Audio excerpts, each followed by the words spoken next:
जहन प्यारे साथियों, एक बार फिर से आप सभी का आपके अर्ना क्लासेज के इस YouTube चैनल पर मैं आप सभी का स्वागत करता हूं। तो आप सभी कैसे हो? जल्दी से वीडियो को लाइक, साथ ही चैनल को सब्सक्राइब और शेयर कर दीजिएगा, क्योंकि दोस्तों आपके लिए अब जो यहाँ पर क्लास मिलने वाले आपके 2024-25 जो भी आगामी जो एग्जाम होंगे उनमें इनकी बहुत ही ज़्यादा महत्वपूर्ण भूमिका रहेगी। क्योंकि दोस्तों मैं आज से आपके लिए मास्टर वीडियो रोजाना डालूंगा, जिससे कि दोस्तों आपका जो भी एग्जाम आएगा उन सभी के जो क्वेश्चन है ना, वो दोस्तों आंसर यहाँ से आपको मिलने वाले। ठीक है, जो भी दोस्तों अब आप कोई से भी राजस्थान की तैयारी करो, अब सीईटी का है दोस्तों, ठीक है, सीईटी के बाद कुछ और वैकेंसी के पशु परिचय निकल रही है, इन सभी वैकेंसियों में यहाँ से आपको क्वेश्चन मिलेंगे। और साथ दोस्तों अभी मैं स्टार्ट कर राजस्थान के हिस्ट्री का जो मास्टर वीडियो, फिर हम ज्योग्राफी को करेंगे स्टार्ट, फिर कल्चर करेंगे। ठीक है, इन सभी के बारे में हम चर्चा करेंगे आगे। तो आज हम देखेंगे राजस्थान के इतिहास को, राजस्थान की हिस्ट्री को, हिस्ट्री ऑफ राजस्थान को आज हम समझेंगे। उससे पहले इस क्लास को शेयर जरूर कर दीजिएगा, क्योंकि दोस्तों मैं अगर मान लीजिए आप सब्सक्राइब नहीं करते हो चैनल को, तो इस क्लास को शेयर जरूर कर दिया करो, क्योंकि जो भी बच्चा को अगर मान लीजिए ऐसी क्लासों की जरूरत है वो इसको समझ सके। अब दोस्तों हमारी फालतू की बातें हो गई कंप्लीट, क्योंकि दोस्तों मैंने आपको बताना था वो बता दिया। अब अगर दोस्तों आप पढ़ने के लिए तैयार हो जाओ, एक हिस्ट्री का सफर के लिए तैयार हो जाओ, अपने सीट बेल्ट को बांध लीजिएगा, क्योंकि अब जाने वाले राजस्थान के इतिहास की ओर। तो करते हैं दोस्तों इस वीडियो को स्टार्ट। ठीक है, तो जैसा कि दोस्तों हम देखेंगे हिस्ट्री को हम 3 भागों में बांटेंगे, यानी कि दोस्तों हमारा जो इतिहास है उसे हम 3 भागों में बांट कर इसे समझेंगे। ठीक है, अब 3 भागों को दोस्तों हम कैसे बांटेंगे इतिहास को, तो मान लीजिएगा दोस्तों एक तो बांटेंगे इतिहास के स्रोत, जिसमें दोस्तों आपकी सभ्यताएं हो गई, अभिलेख हो गए, इतिहासकार हो गया। यानी कि दोस्तों इतिहास के जिस चीज़ों से हमें स्रोत मिलते हैं, कि दोस्तों जिस चीज़ से हमें इतिहास के प्रमाण मिलते हैं उसको हम देखेंगे इतिहास के स्रोत में। दूसरी बात दोस्तों, दूसरा हम बांटेंगे राजवंश का इतिहास, यानी दोस्तों राजा महाराजा का इतिहास। उसमें दोस्तों क्या है कि एक तो 19 रियासतें थी राजस्थान में, 3 ठिकाने थे और एक केंद्र शासित प्रदेश है, इसे हम समझेंगे। अब बात करेंगे दोस्तों, तीसरा है दोस्तों आधुनिक इतिहास। आधुनिक इतिहास में दोस्तों 1857 क्रांति देख लेंगे, जनजाति किसान आंदोलन देख लेंगे, ठीक है, स्वतंत्रता संग्राम व क्रांतिकारियों के बारे में देख लेंगे, राजस्थान का प्रजामंडल देख लेंगे, एकीकरण देख लेंगे। इनको देखेंगे दोस्तों हम आधुनिक इतिहास में। ठीक है, ये बात आपको समझ में आ चुकी होगी। अब दोस्तों यहाँ पर आप देख रहे हो कीड़े मकोड़े से मरे हुए हैं, ये जो लिख रहे हैं कीड़े मकोड़े की तरह, दोस्तों ये इनके कोड है, उनके अनुसार मैं आपको समझाऊंगा। ठीक है मेरे भाई, तो करते हैं दोस्तों हमारी क्लास की स्टार्ट। आज हम देखेंगे दोस्तों, सबसे पहले तो मैं आपको 19 रियासतों के बारे में बता देता हूँ, जो प्रमुख रियासतें यहाँ से क्वेश्चन बनते हैं उनके बारे में मैं आपको समझा देता हूँ। सबसे पहले देखेंगे दोस्तों कि 19 रियासतें थी, जिनमें से सबसे प्राचीन रियासत कौन सी थी। ठीक है, आपसे क्वेश्चन पूछ लिया जाए कि सबसे प्राचीन रियासत कौन सी है राजस्थान में, कि सबसे प्राचीन रियासत कौन सी है। ठीक है, तो इसका आंसर हो जाएगा दोस्तों मेवाड़। यानी कि दोस्तों राजस्थान की जो दक्षिण वाला जो मेवाड़ क्षेत्र है, वहाँ की दोस्तों जो मेवाड़ रियासत है, राजस्थान की सबसे प्राचीन रियासत थी। अगर आपसे पूछ लिया जाए कि राजस्थान की सबसे बड़ी रियासत कौन सी है, ठीक है, राजस्थान की सबसे बड़ी रियासत कौन सी है, तो दोस्तों वो जाएगी आपकी मारवाड़, या दोस्तों हम इसे जोधपुर भी बोल सकते हैं। या तो मारवाड़ या जोधपुर हम इसे बोल सकते हैं, जो कि राजस्थान की सबसे बड़ी रियासत है। आपसे पूछ लिया जाए कि दोस्तों कि राजस्थान की जनसंख्या की दृष्टि में सबसे बड़ी रियासत कौन सी है, यानी कि दोस्तों जनसंख्या की दृष्टि में राजस्थान की सबसे बड़ी रियासत कौन सी थी, कौन सी जाएगी, जयपुर रियासत, या आमेर रियासत, या डुंडार प्रदेश वाली रियासत। ठीक है, किसमें, जनसंख्या की दृष्टि में। अगर आपसे पूछ लिया जाए कि राजस्थान के सबसे नवीनतम रियासत कौन सी, यानी कि दोस्तों सबसे ब्रांड नई रियासत कौन सी, तो वो जाएगी आपकी, ठीक है, झालावाड़ रियासत। ये बात समझ गए होंगे, एक क्वेश्चन बनते मेरे भाई, इसलिए मैं आपको बता रहा हूं। अगर आपसे पूछ लिया जाए कि दोस्तों जो आपका जो राजस्थान है, इसमें दोस्तों जो यादव वंश थी उनकी कौन कौन सी रियासत थी, तो वो जाएगी तो जैसलमेर और एक करौली। यहाँ पर दोस्तों यादव वंश ने शासन किया। जाट वंश की बात करें तो भरतपुर और धौलपुर हो जाएगा। राजस्थान में एकमात्र रियासत जहाँ पर दोस्तों मुस्लिम रियासत से बोला जाता है, वो कहाँ थी, वो थी दोस्तों टोंक में। ठीक है, ये हो गए दोस्तों आपकी रियासत के बारे में। एक बार और मैं आपको समझा देता हूं कि राजस्थान की सबसे प्राचीन रियासत अगर आपसे पूछ ली जाए तो बता देना कि मेवाड़। राजस्थान की अगर आपसे पूछ लिया जाए कि राजस्थान की जो क्षेत्रफल में सबसे बड़ी रियासत कौन सी, तो हो जाएगी आपकी मारवाड़ या जोधपुर रियासत। आपसे पूछ लिया जाए कि राजस्थान की जनसंख्या की दृष्टि से सबसे बड़ी रियासत कौन सी थी, तो वो दोस्तों वो हो जाएगी आपकी जयपुर रियासत, या दोस्तों आमेर रियासत भी हो सकता है। ठीक है, ऑप्शन कुछ भी आ सकता है, आमेर या ढूंढाड़ प्रदेश या जयपुर रियासत। अगर आपसे पूछ लिया जाए कि राजस्थान की सबसे नवीनतम रियासत कौन सी थी, तो वो जाएगी आपकी झालावाड़ रियासत। आपसे पूछ लिया जाए कि दोस्तों राजस्थान की एकमात्र मुस्लिम रियासत कौन सी, तो हो जाएगी आपकी दोस्तों टोंक रियासत। आपसे पूछ लिया जाए कि यादव वंश की राजस्थान में कौन कौन सी रियासतें थी, तो वो जाएगी आपकी जैसलमेर और करौली रियासत। आपसे पूछ लिया जाए कि दोस्तों जाट वंश की रियासत कौन कौन सी थी, तो हो जाएगी दोस्तों आपकी भरतपुर रियासत और धौलपुर रियासत। ये तो रहे दोस्तों रियासतों से अगर आपसे क्वेश्चन पूछ लिया जाए तो आप इसे बता देना। अब आगे बात करते हैं दोस्तों हम 3 ठिकाने की। हमारे राजस्थान में मेरे भाई 3 भी ठिकाने थे, यानी कि 3 ठिकाने कौन कौन से थे। एक तो था दोस्तों लावा जो कि टोंक में स्थित है, कुशलगढ़ बांसवाड़ा में है, और नीमराणा जो कि अलवर में है। 3 ठिकाने थे। कितने? 3 ठिकाने थे। एक तो लावा, एक कुशलगढ़, एक नीमराणा। नीमराणा कहाँ पर है? अलवर में। लावा कहाँ पे है? टोंक में। और दोस्तों कुशलगढ़ कहाँ पर? यह है बांसवाड़ा में। और एक केंद्र शासित प्रदेश हमारा राजस्थान में था, वो था अजमेर मेरवाड़ा। कौन? अजमेर मेरवाड़ा। ये दोस्तों रही आप 19 रियासतों से और 3 ठिकानों से और एक केंद्र शासित से मान लीजिएगा। अगर आपसे क्वेश्चन पूछ लिया जाए तो आप ऐसे आसानी से बता सकते हो। काफी बार दोस्तों यहाँ से क्वेश्चन बनते हैं। मैंने दोस्तों जब सुबह पेपर देखा था ना कि भाई राजस्थान की हिस्ट्री में कहाँ कहाँ से क्वेश्चन पूछे जाते हैं, तो दोस्तों कई बार इन रियासतों से, इन ठिकानों से भी क्वेश्चन पूछे गए थे। इस कारण दोस्तों मैं आपको बता रहा हूं कि जो भी आगामी जो एग्जाम होंगे आपको यहाँ से क्वेश्चन 100% देखने को मिलेगा। ठीक है मेरे भाई।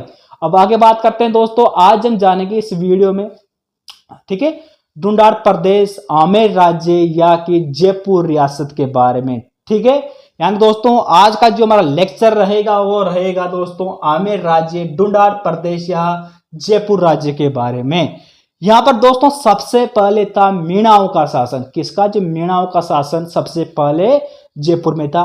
ठीक है, या दोस्तों ढूंढाड़ प्रदेश में सबसे पहले किनका शासन था, तो दोस्तों हो जाएगा मीणाओं का शासन था। फिर दोस्तों क्या हुआ कि दोस्तों 1137 में एक दुल्ले राय नामक एक राजा था। वो दोस्तों सबसे पहले यहाँ पर हमारा राजस्थान में दौसा है ना, वहां पर किनका अधिकार था, तो वहां पर था बड़गुजरों का अधिकार। तो दोस्तों 1137 में दुलेर राय ने बड़गुजरों को हराकर दौसा में उनका अधिकार कर लिया गया। और दोस्तों दुलेर राय ने कछवा वंश की जो सबसे प्रथम जो राजधानी बनाई थी वो थी दोस्तों दौसा। ठीक है, 1137 में बड़गुजरों को हराकर दुलेर राय ने दौसा को अपनी प्रथम राजधानी बनाया।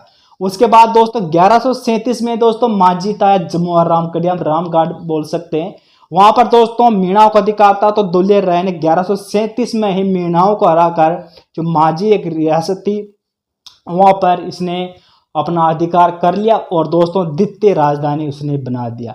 अब दोस्तों बात करते हैं आमेर की। तो आमेर में भी दोस्तों मीणाओं का अधिकार, तो मीणा संभल गए थे भाई। ठीक है, कि अगला वार हम पे ही होने वाला है। ठीक है, दुलेर राय अगला वार हम पर ही करने वाले। तो दोस्तों कुछ मीटिंग हुई होगी उनके बीच की अब दुलेर राय का क्या किया जाए। तो दोस्तों फिर क्या हुआ कि 1170 में क्या किया कि जो आमेर का जो मीणा थे उन्होंने दोस्तों दुलेर राय की हत्या कर दी। ठीक है, हमला करने से पहले दोस्तों दुलेर राय को निपटा दिया, यानी कि दोस्तों दुलेर राय की हत्या कर दी। किन्होंने की? मीणाओं ने की। कहाँ के थे? आमेर के थे। कब की दोस्तों? 1170 में। यानी कि दोस्तों अगर मैं बात करूं कि जो दुलेर राय था उसने 1137 में बड़गुजरों को हराकर दौसा में कछवा वंश की प्रथम राजधानी बनाया। 1137 में दोस्तों माझी के मीणा को हराकर, ठीक है, दुलेर राय ने कछवा वंश की द्वितीय राजधानी बनाया। उसके बाद दोस्तों आमेर पर अधिकार करने वाला था, उससे पहले दोस्तों मीणाओं ने क्या किया? दुलेर राय की हत्या कर दी 1170 में। ये बात आपको समझ में आ गई होगी। उसके बाद हम चर्चा करेंगे जो दोस्तों की जो दुलेर राय था उसे राजस्थान के जो भी आमेर हैं, ढूंढाड़ प्रदेश है, उसका संस्थापक कहा जाता है, आदिम पुरुष कहा जाता है। ठीक है, किनको? दुलेर राय को। संस्थापक को या आदिम पुरुष को या मूल पुरुष को किसको कहा जाता है? दुलेर राय को। क्योंकि दोस्तों कछवा वंश की जो नींव किसने रखी थी? दुलेर राय ने रखी थी। अगर मैं बात करूं दोस्तों, जो दुल्हे राय था उसका जो यहाँ पर जो कछवा वंश था उनका एक झंडा था, उस झंडे दोस्तों से पचरंगी झंडा बोला जाता है इसके दोस्तों। उसमें क्या रंग थे? 5 रंग थे। कितने रंग थे उसमें दोस्तों? 5 रंग थे। और उसमें एक वाक्य लिखा हुआ था, एतो द्रम एस्तो जय, यानी कि दोस्तों एतो द्रम एस्तो जय, जो कछवा वंश का झंडा था उस पर ये पंक्ति लिखी हुई थी। और दोस्तों आगे हम चर्चा करेंगे जो आमेर का जो दुर्ग था वहां से एक शिलालेख भी प्राप्त हुआ दोस्तों। 1612 का शिलालेख था दोस्तों, ये हुआ था कहां पर से? तो आमेर दुर्ग से प्राप्त हुआ था। ठीक है दोस्तों, तो जो शिलालेख प्राप्त हुआ था इसमें जो यहाँ के जो शासक थे, यानी कि दोस्तों आमेर के जो शासक थे उनको इस शिलालेख के अनुसार उसमें बताया गया कि जो यहाँ के जो शासक थे उसे रघुवंश तिलक कहा जाता था। किसको? जो दोस्तों कछवा वंश थे आमेर के, उनको रघुवंश तिलक कहा जाता था। इस शिलालेख कहाँ से प्राप्त हुआ? तो इस शिलालेख दोस्तों आमेर से प्राप्त हुआ। कब हुआ? 1612 ईस्वी में शिलालेख प्राप्त हुआ, जिसमें लिखा हुआ था कि जो आमेर के जो शासक थे उन्हें रघुवंश तिलक कहा जाता है। ठीक है, अब आगे बात करते हैं दोस्तों। आपको पता होगा कि श्री राम के 2 पुत्र थे, एक तो था लव और एक था जो कुश। जो कुश के जो वंशज कहलाए दोस्तों वही आगे जाकर कछवा वंश कहलाया। यानी कि दोस्तों श्री राम के आपको पता होगा 2 पुत्र थे, एक का नाम था लव और दूसरा नाम था कुश। जो दोस्तों कुश के जो वंशज थे आगे जाकर दोस्तों कछवा कहलाए। ठीक है, ये बात आपको समझ में आ गई होगी। यानी कि दोस्तों मैं अगर आपको बता दूं, जो दोस्तों यहाँ पर आप देख पाओगे कि जो यहाँ कैसे आपको नहीं दिख रहा होगा, मैं बता दूं कि दोस्तों दुल्हे राय था उसका जो उपनामों के अगर मैं बात करूं कि दुल्हे राय का क्या क्या नाम था, तो दोस्तों उसका नाम था तेज कंवर। ठीक है, तेज कंवर था, डोला था, और दोस्तों उसका सालवर कंवर उसका नाम था।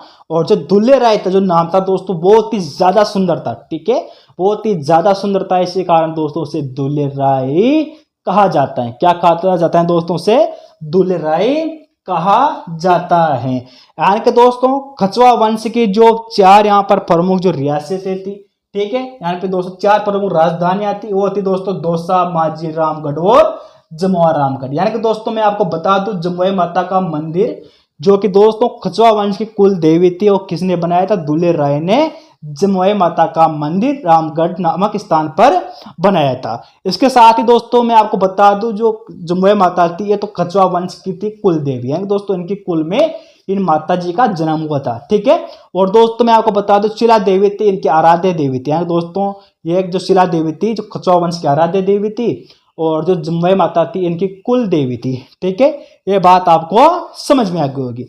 इसके बाद हम चर्चा करेंगे दोस्तों, यानी कि दोस्तों 1170 में जो दुल्हे राय था उसकी मीणाओं ने हत्या कर दी थी।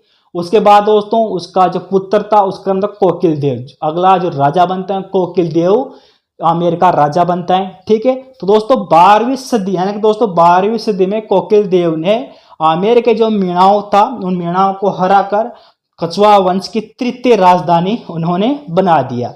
यानी कि दोस्तों आमेर था वहां पर 12वीं सदी में वहां के मीणाओं को हराकर कोकिल देव ने, ठीक है, उनकी तृतीय यानी कि तीसरी राजधानी बना दिया कछवा वंश की। प्रथम राजधानी की अगर हम बात करूं तो दौसा थी, और द्वितीय थी दोस्तों माझी, और तृतीय बना दिया इन्होंने आमेर को। ठीक है, यानी कि दोस्तों 1137 में दोस्तों एक तो दौसा और माझी पर दुल्हे राय ने आक्रमण किया था, और दोस्तों जो 12वीं सदी थी उसमें आमेर पर कोकिल देव ने आक्रमण करके यहाँ पर दोस्तों अपनी तृतीय राजधानी बना दिया। ठीक है, अब आगे बात करते हैं दोस्तों दुल्हे राय की। हम यहाँ पर हम देखेंगे कोकिल देव के अगर मैं बात करूं आपने समझ लिया होगा। और दोस्तों आमेर का जो अगर मैं बात करूं नामकरण की तो सबसे जो इसका आम्बेश्वर महादेव के नाम पर आम्बेश्वर था। और दोस्तों प्राचीन में नाम की बात करूं तो इसका नाम था आम्बेर, इसका नाम था कौन सा? आम्बेर इसका नाम था। इसके बाद दोस्तों यहाँ पर अगला जो राजा बनता है उसका नाम है पजवन देव, यानी कि दोस्तों पजवन देव जो कि दोस्तों ये अजमेर का शासक पृथ्वीराज चौहान तृतीय के समकालीन थे। पजवन देव त्रैन का जो युद्ध हुए थे दोनों युद्धों में इन्होंने भाग लिया।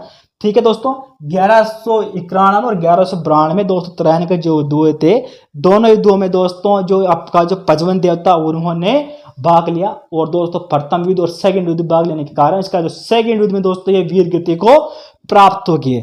यानी कि दोस्तों 1192 में पजवन देव वीर गति को प्राप्त हो गए। इसके बाद आता है दोस्तों अगला राजा रामदेव। कौन? रामदेव। जो कि दोस्तों जो रामदेव ने क्या किया, सबसे पहले मैं आपको बात बता दूं, रामदेव ने आमेर में कदमी महल का निर्माण करवाया। किसका निर्माण करवाया? कदमी महल का निर्माण किसने करवाया? तो दोस्तों रामदेव ने कदमी महल का निर्माण करवाया।